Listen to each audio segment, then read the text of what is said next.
नमस्कार, मी पूनम. एडीएन बातमीपत्रात आपले स्वागत. दिवसभरात घडलेल्या घटनांचा आढावा आपण घेणारच आहोत. त्यापूर्वी नजर टाकूयात आजच्या ठळक घडामोडींवर. फेब्रुवारीच्या पहिल्या आठवड्यात आंतरराष्ट्रीय अजिंठा वेरूळ महोत्सवाचे आयोजन. जिल्हा प्रशासनाची पत्रकार परिषदेत घोषणा. शहरात कायदा आणि सुव्यवस्थेचा प्रश्न निर्माण झाला असून गृहमंत्र्यांना याबाबत जाब विचारणार असल्याचे राष्ट्रवादीच्या नेत्या खासदार सुप्रिया सुळे यांचे प्रतिपादन. आता सविस्तर बातम्या. बहुचर्चित आंतरराष्ट्रीय वेरूळ अजिंठा महोत्सवाचे आयोजन करण्यात आल्याची माहिती जिल्हाधिकारी अस्तिकुमार पांडे यांनी पत्रकार परिषदेत दिली असून महानगरपालिका प्रशासक जी श्रीकांत, पोलीस आयुक्त मनोज रोहिया, जिल्हा परिषदेचे मुख्य कार्यकारी अधिकारी आदींची प्रमुख उपस्थिती होती. वेरूळ अजिंठा इंटरनॅशनल महोत्सवचं आयोजन केला जाणार आहे. फरवरीचे पहिल्या हप्त्यामध्ये 2 फरवरी, 3 फरवरी आणि 4 फरवरीला आपले शहरामध्ये अजिंठा वेरूळ इंटरनॅशनल महोत्सवाचं आयोजन केला जाणार आहे. यामध्ये 2 फरवरीला डॉक्टर संध्या पुणेच्या आणि कलावंत श्रीमती अनुराधा पाल आणि कलावंत श्री राहुल देशपांडे आणि प्रियंका बर्वे हे प्रस्तुती देणार आहे. दुसरे दिवस म्हणजे की 3 फरवरीला शनिवारला ते अमान व अयान अली बंगश आणि कैलाश खेळची प्रस्तुती होणार आहे. तिसरा दिवस म्हणजे की 4 फरवरीला रविवारला आपल्याकडे परिणिती शाह, वैदेही परशुरामी आणि श्रीमती श्रेया घोषाल यांच्या प्रस्तुती होणार आहे. आपले जिल्ह्यामध्ये, आपले शहरामध्ये अजिंठा वेरूळ इंटरनॅशनल महोत्सवचं आयोजन 2, 3, 4 फरवरीला सोनेदीन महल येथे संध्याकाळी 6 वाजेपासून होणार आहे. गंगापूर येथील आयोजित कार्यक्रमात उपमुख्यमंत्री फडणवीस यांचे भाषण सुरू असतानाच आरोग्य किटचे खोके लोक पळवून नेत असल्याचे चित्र पाहायला मिळाले. फडणवीस यांनी आवाहन करून देखील लाभार्थी थांबायला तयार नव्हते. विशेष म्हणजे काहींनी तर थेट मारामारी देखील केली. भाजपा आमदार प्रशांत बंब यांच्या गंगापूर मतदारसंघात उपमुख्यमंत्री देवेंद्र फडणवीस यांच्या हस्ते पाणी पुरवठा योजनेचा उद्घाटन सोहळा आयोजित करण्यात आला होता. याच कार्यक्रमात तालुक्यातील अनेक लाभार्थ्यांना वेगवेगळ्या योजनेअंतर्गत लाभ देखील मिळणार होता. ज्यात कार्यक्रमाच्या ठिकाणी हजारो मेडिकल किट, कामगार किट वाटप केले जाणार होते. मात्र फडणवीस यांचे भाषण सुरू असतानाच मेडिकल किटचे बॉक्स घेण्यासाठी लोकांनी गर्दी केली. पाहता पाहता एकच झुंबड उडाली. महिला, पुरुष आणि लहान मुलं हातात येईल तेवढे बॉक्स घेऊन पळत होते. एवढेच काय तर काहींनी कार्यक्रमाच्या ठिकाणी लावण्यात आलेले पत्रे उचकवून पेट्या घेऊन पळ काढला. कार्यक्रमात फडणवीस यांचे भाषण सुरू असतानाच आरोग्य किटचे खोके घेण्यासाठी गोंधळ उडाल्याचे पाहायला मिळाले. फडणवीस यांचे भाषण सोडून शेकडो लाभार्थी किट घेण्यासाठी पळाले आणि एकच गोंधळ उडाला. फडणवीस यांनी आवाहन करून देखील लाभार्थी थांबायला तयार नव्हते. कोणी पत्रे उचकावून तर कोणी जाळ्या तोडून आतमध्ये घुसत होते. फडणवीस यांचे भाषण सुरू असतानाच लाभार्थी कार्यक्रमस्थळी असलेल्या पेट्या घेऊन जाण्यासाठी धावपळ करू लागले. याच वेळी काही तरुणांकडून कामगारांसाठी दिल्या जाणाऱ्या पेट्यांची पळवापळवी सुरू झाली. एकच पेटी दोघा-तिघांच्या हातात आल्यावर वाद झाला.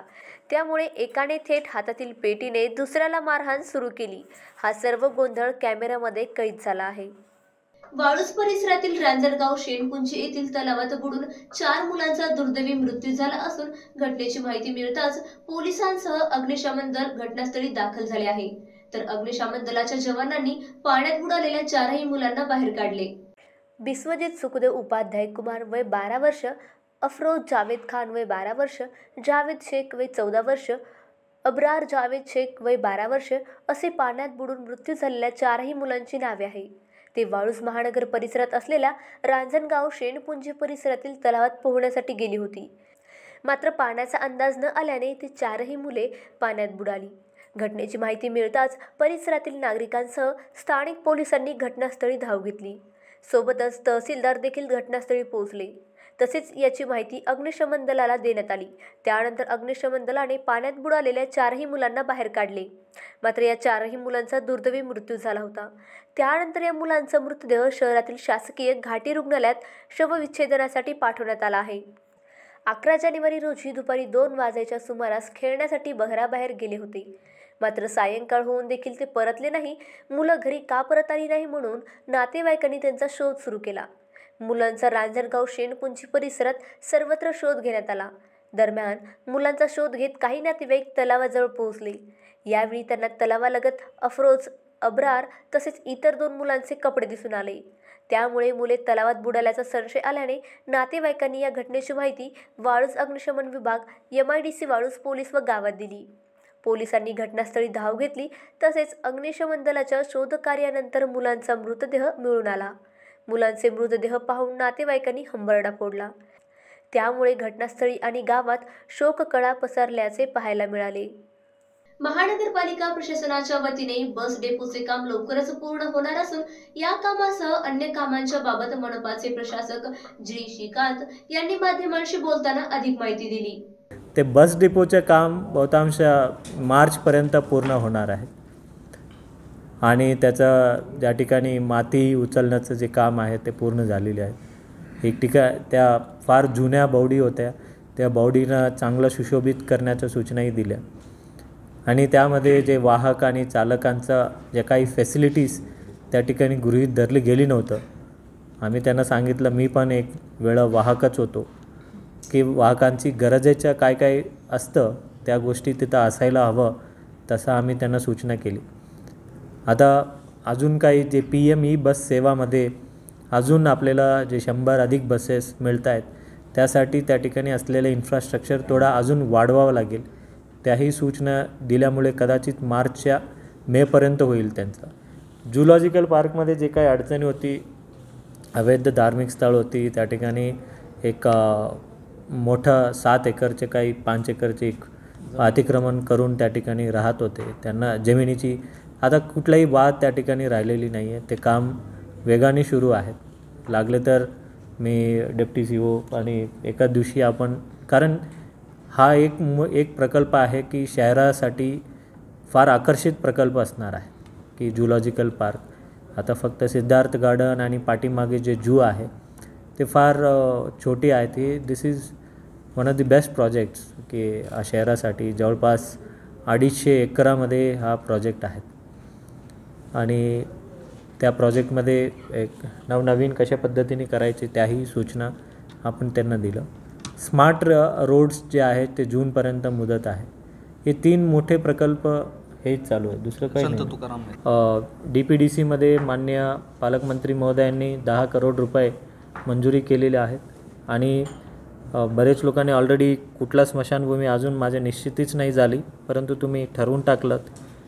परंतु हे स्थानिक लोकप्रतिनिधींना विचार विनिमय करूनच ते आम्ही त्यांच्या प्रत्येक एक आमदार आणि एक त्यांच्या मतदारसंघामध्ये कुठल्या अशी स्मशानभूमी करायचे आहे, त्या स्थानिक लोकप्रतिनिधींना विचार विनिमय करून एक चांगल्या पद्धतीच्या स्मशानभूमी ज्या आहेत, फिनिक्स फाउंडेशन म्हणून देशामध्ये विशिष्ट करून क्रेमेटोरियम बद्दल फ्री कन्सल्टिंग आहेत आणि त्यांच्या पॅशन म्हणून एक मोठा उद्योगपती आहेत। त्यांचं वैयक्तिक जीवनामध्ये जे घडलेली घटनानंतर स्मशानभूमी चांगला असलं पाहिजे म्हणून ते फ्री कन्सल्टिंग ते आर्किटेक्ट्स वगैरे पाठवतात आणि त्यांच्यासोबत मिळून आपण काम करतो आहे आणि ज्या पद्धतीचा हैदराबाद आणि विविध ठिकाणी चांगल्या स्मशानभूमी आहेत, अशा पद्धतीच्या स्मशानभूमी आपल्या या 4-5 जेवढं बसतील तेवढं स्मशानभूमी आपण करण्याचा आपला निश्चय आहे। अजूनही काही बातम्यांचा आढावा आपल्याला घ्यायचा आहे, मात्र वेळ झाली एका छोट्याशा ब्रेकची। कुठेही जाऊ नका, पाहत रहा ADN।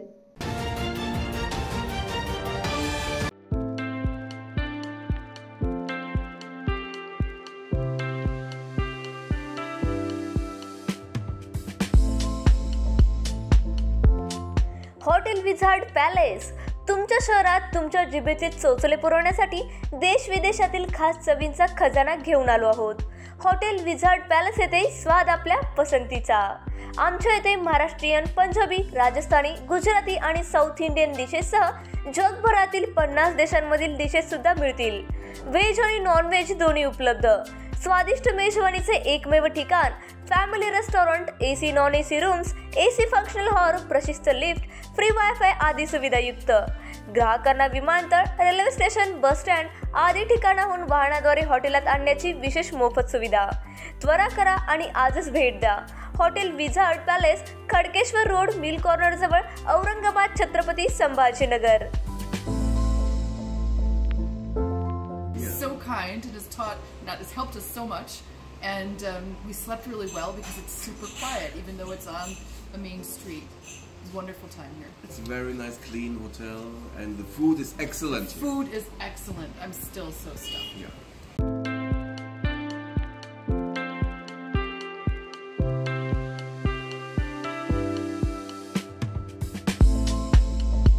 तुम्हालाही पाण्यामध्ये मनसोक्त बोटिंग करायची आहे, परंतु ही बोटिंग करण्यासाठी गोवा, देवगड सारख्या ठिकाणी तुम्हालाही जावं लागतंय. तर जरा थांबा.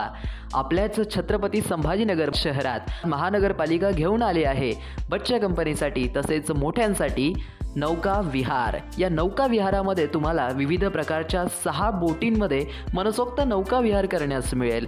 पेंडल बोट तसेच राफ्ट बोट यासारख्या विविध बोटींमध्ये मनसोक्त पाण्यामध्ये बोटिंग करण्याचा आनंद घ्या. तर त्वरा करा आणि आजच भेट द्या. नेहरू उद्यान, N8, सिडको, छत्रपती संभाजीनगर.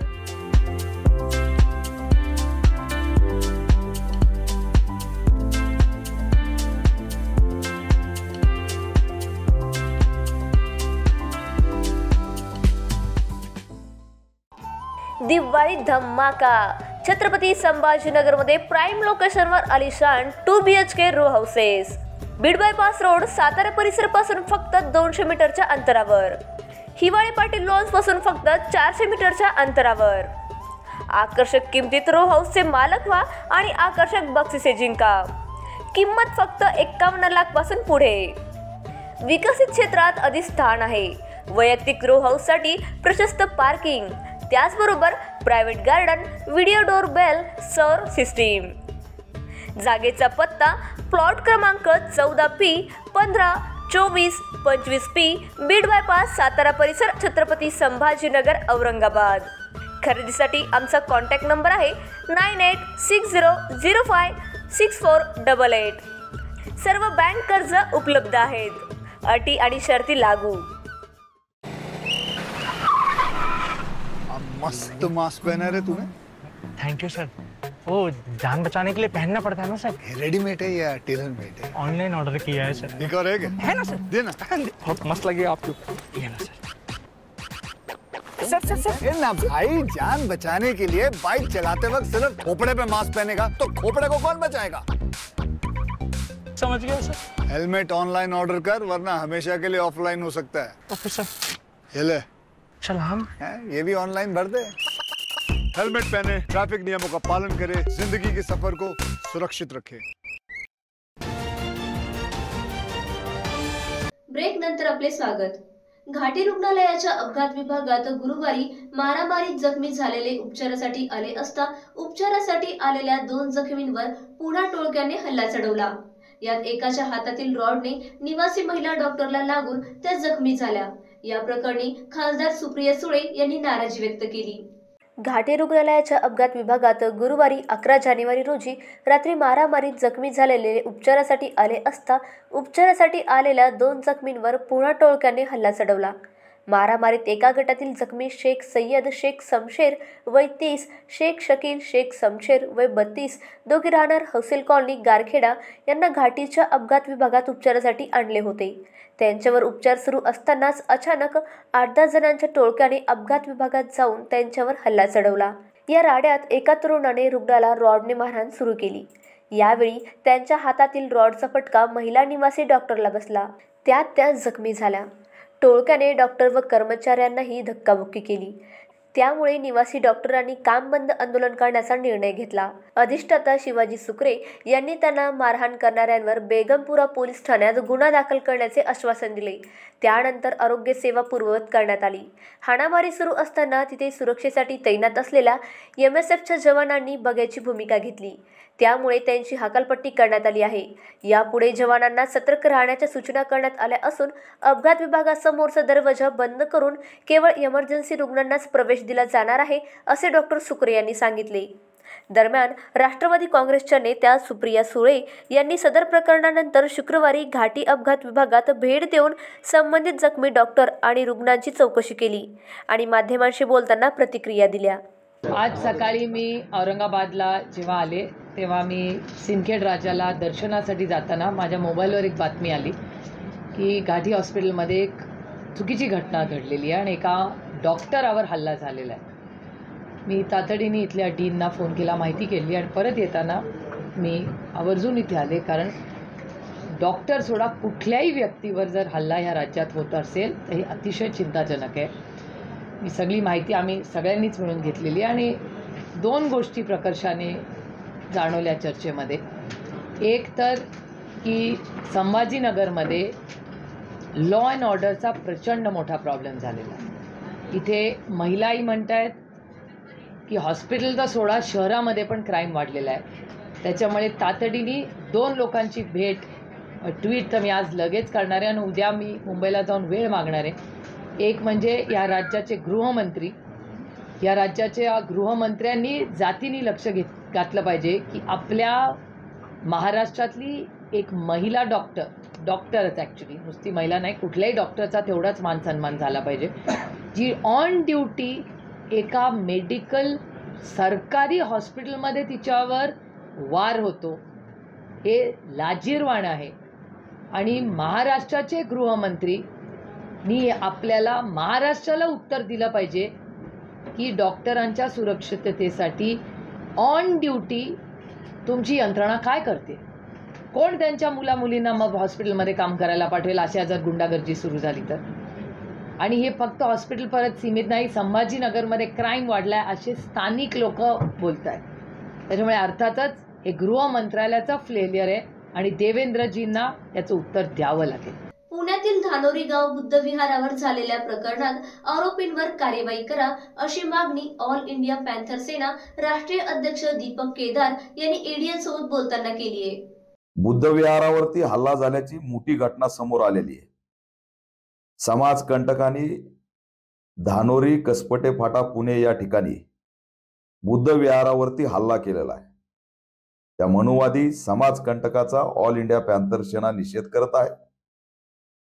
एवढी हिम्मत झाली कशी? या देशामध्ये जर बुद्ध विहारावरती कुणी हल्ला करत असेल, धावून जात असेल, तोडफोड करत असेल, हा समाजकंटक सुनियोजितपणे दरवाजा तोडून आत जाऊन त्या ठिकाणी रॅगची सर्वच असणाऱ्या आमच्या अस्मितेच्या प्रतीकांची विटंबना करतो, तोडफोड करतो। हे सुनियोजित कटाशिवाय झालेलं नाही असा आमचा थेट आरोप आहे। पोलिसांनी मलमपट्टी करण्याचं काम करू नये, तात्काळ हाय अलर्ट वरती हा मुद्दा मार्गी लावावा। एवढी हिम्मत कशी काय झाली बुद्ध विहारावरती हल्ला करायची? आणि नेहमीप्रमाणे महाराष्ट्रामध्ये कुणीही विटंबना केली की माथे फिरू होता, वेडा होता, हे नाटक सोडा। माथे फिरू कॅमेरा बंद करून कॅमेरा फोडून हल्ला कसा काय करतो? माथे फिरूला कॅमेऱ्याची भीती कस काय वाटते? या आरोपीचा असणारा मोबाईल ट्रेस करा, मोबाईल वरती कोण कोण कॉलिंग करत होतं, त्याचा सोशल मीडिया अकाउंट कोणतं आहे, त्याची विचारधारा कोणती आहे, तो कोणत्या कर्मठ विचारधाराशी निगडीत आहे, त्याची संघटना कोणती आहे, हे सगळं एक्सपोज झालं पाहिजे आणि मास्टर माइंड या ठिकाणी अटक झाला पाहिजे। यांचा असणारा काय हेतू होता? महाराष्ट्रात दंगली करण्याचा तर हेतू नव्हता का? हे सुद्धा सगळं तपासलं पाहिजे। माथे फिरू आहे म्हणून मलमपट्टी करण्याचं काम करू नका। आमच्या अस्मितेच्या प्रतीकावरती बुद्ध विहारावरती हमला करण्याचं काम झालेलं आहे। त्याच्यामुळे कदापि यामध्ये दिरंगाई चालणार नाही। मोका अंतर्गत कारवाई करून कायमस्वरूपी जेलमध्ये अटक करा या हरामखोराला। स्थानबद्ध करा, गंभीर गुन्हे दाखल करा. महाराष्ट्र पेटवायला निघालेत. आज बुद्ध विहारावरती हमला करणं म्हणजे ही सोपी गोष्ट आहे? एवढी हिंमत झाली कशी? कुठून कुणी ताकद दिली आणि कोणत्या उद्देशाने हे केलं याचा सगळं एक्सपोज या ठिकाणी पोलीस अधिकाऱ्यांनी केलं पाहिजे. गृहमंत्री देवेंद्र फडणवीसांनी या ठिकाणी आत्मपरीक्षण करावं. का घाबरत नाहीत हे मनुवादी? जेव्हा जेव्हा फडणवीस गृहमंत्री असतात तेव्हा तेव्हा आमच्या प्रतीकांवरती हल्ले करण्याची हिंमत कशी काय होती? त्याच्यामुळे या ठिकाणी ठोस भूमिका घेऊन आरोपींना अटक झाली पाहिजे. आमच्या अस्मितेच्या केंद्रावरती हल्ला झालेला आम्ही सहन करणार नाहीत. मी उद्याची उद्या या बुद्ध विहाराला भेट देणार आहे. माते फिरू आता नौटंकी चालणार नाही. 8/2/75 हा मराठी चित्रपट लवकरच संपूर्ण महाराष्ट्रात प्रदर्शित होणार असून या चित्रपटाबाबत माहिती देण्याकरिता या चित्रपटाच्या चमूने पत्रकार परिषदेत माहिती दिली. 8/2/75 फक्त इच्छाशक्ती हवी. हा सिनेमा खरं तर ह्या नावातच आहे सगळं. फक्त इच्छाशक्ती हवी. ही इच्छाशक्ती निर्माण करण्यासाठी हा चित्रपट आम्ही बनवतोय. कारण की देहदान म्हटलं तर आपला देश म्हणजे खूप मागे आहे या बाबतीत. म्हणजे शेवटून जे 5 आहेत देश त्याच्यापैकी एक येतो भारत देश देहदानाबद्दल जर म्हणायला गेलं तर. म्हणून हा सिनेमा आम्ही लोकांसमोर आणतोय कारण की ह्याचं महत्त्व लोकांना समजायला हवं. आणि जास्त करून कसं आहे की जी आमची पिढी आहे त्यांना जरा म्हणजे काय म्हणतात जरा नॉलेज आहे याबद्दल. कारण की नेहमी शिकवलं गेलंय आणि बोललं गेलंय.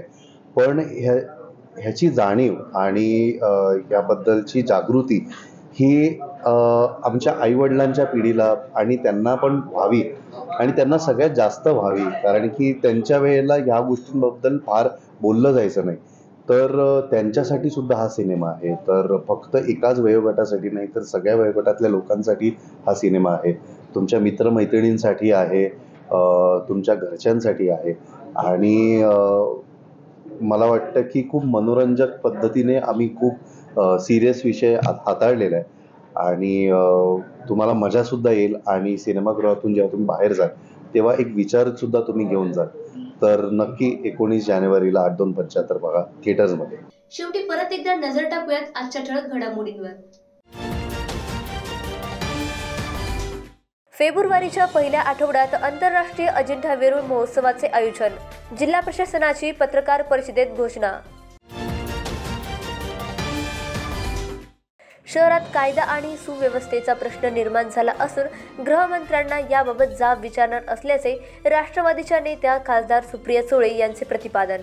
याबरोबरच हे बातमीपत्र इथेच संपलं. पुन्हा भेटूया पुढील बातमीपत्रात. तोपर्यंत पाहत रहा औरंगाबादकरांचं हक्काचं बातमीपत्र ADN.